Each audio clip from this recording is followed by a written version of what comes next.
뉴스 브리핑입니다. 조 바이든 미국 대통령이 러시아가 우크라이나를 침공할 경우 블라디미르 푸틴 러시아 대통령을 직접 제재할 수 있다고 경고했습니다.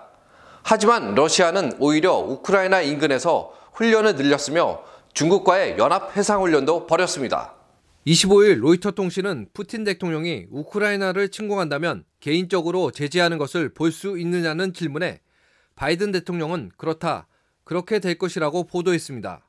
Would you ever see yourself personally sanctioning him if he did invade Ukraine? Yes. 그러나 이 같은 경고에도 러시아는 오히려 우크라이나 인근에서 훈련을 늘리고 있습니다. 이날 인테르팍스 통신은 러시아군은 우크라이나에 인접한 자국 남서부 지역 남부군 관구 사령관이 산하 부대들의 훈련 명령을 내렸다면서 6,000명 이상의 병력이 훈련에 투입된다고 전했습니다. 이와 함께 러시아 국방부는 러시아와 중국이 아라비아의 서쪽 해역에서 연합해상을 벌였다고 밝혔습니다. 이번 훈련에 러시아 측에선 태평양 함대 소속 1만 1,000톤급 미사일 순양함 바라크 등이 참가했고 중국 측에선 미사일 구축함 우룸치 등이 참가한 것으로 전해졌습니다. 이번에는 호주로 가보겠습니다. 호주 오픈 테니스 대회 주최 측에서 중국 테니스 선수 펑사이를 성원하는 배너와 티셔츠를 몰수하는 사건이 일어나 화제가 되고 있습니다. So you'd like her to take the shirt off? Can you just show us the shirt? Yeah. 최근 소셜미디어에서 한 영상이 널리 알려지게 되었는데요. 호주 오픈 측 경호원은 펑사이는 어디에라는 문구가 쓰인 티셔츠를 입은 입장객에게 다른 옷으로 갈아입을 것과 해당 문구도 보이지 않게 해달라고 요구하는 동영상이었습니다. 주최 측은 23일 티켓 판매 조항에는 상업적 또는 정치적 복장 그리고 배너 또는 구호를 내걸어서는 안 되게 되어 있다고 해명했습니다. 이번 사건에 대해 여자 테니스계의 레전드 마르티나 나브라틸로바는 호주 오픈 측이 중국 스폰서에 굴복해 인권 이슈를 덮으려 한다고 지적했습니다. 그녀는 지난 24일 그저 측은할 따름이다. 해시태그 펑사이는 어디 있나요? 라고 안타까워했습니다. 프랑스 테니스 선수 니콜라 마이는 자신의 트위터에 지금 무슨 상황이죠? 너무 용기가 없습니다. 당신들은 중국의 스폰서가 없으면 어떻게 될 건가요? 라고 비판했습니다. 여론이 확산되자 호주 오픈 테니스 대회 주최 측은 관련 문구가 새겨진 티셔츠를 입은 팬들이 입장할 수 있다고 한 발 물러섰습니다. 펑사이는 2013년 윈블던, 2014년 프랑스 오픈 대회 여자 복식 우승자로 2014년에는 복식 세계 랭킹 1위까지 올랐던 선수이기도 합니다. 그는 지난해 11월 자신의 소셜미디어를 통해 장가오리 전 중국 부총리에게 성폭행을 당한 뒤 2007년부터 2012년까지 지속적인 관계가 이어졌다고 주장했습니다. 또 장 전 총리가 2018년 은퇴 후에도 자신을 성폭행했다고도 폭로했습니다.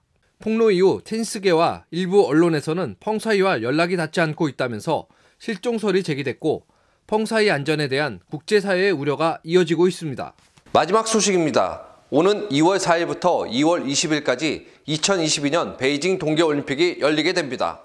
이번 올림픽은 중국 인권 문제에 대해서 외교적으로 보이콧을 하는 나라, 팬데믹 때문에 참석을 거부한 나라, 대표단 규모를 조용히 축소한 나라, 아니면 흔쾌히 참가하는 나라가 있습니다. 그래서 베이징 올림픽에 대한 각 나라의 입장과 태도를 살펴보겠습니다. 작년 12월 6일 백악관은 신장에서 일어나고 있는 제노사이드와 반인류 범죄로 인해 미국은 2022년 베이징 올림픽과 장애인 올림픽에 대표단을 파견하지 않을 것이라고 발표했습니다. 12월 8일 영국, 호주, 캐나다 등도 잇따라 베이징 올림픽에 대한 외교적 보이콧을 선언했습니다. 앞서 12월 3일 대만 대표처 설립으로 베이징과의 관계가 악화된 리투아니아의 대통령도 자신과 내각 부장은 베이징 동계올림픽에 불참할 것이라고 밝혔습니다. 이외에도 일본, 덴마크도 베이징 올림픽에 정부 대표단을 파견하지 않겠다고 밝혔습니다. 뉴질랜드, 오스트리아, 벨기에, 스웨덴, 라트비아, 네덜란드 등의 나라는 모두 코로나19를 이유 삼아 정부 직원 또는 고위 관리들을 베이징에 보내지 않겠다고 선언했습니다. 북한은 참가하지는 못하지만 중국을 전적으로 지지 응원한다고 발표했는데요. 중국은 북한의 결정을 충분히 이해한다라고 입장을 밝혔습니다.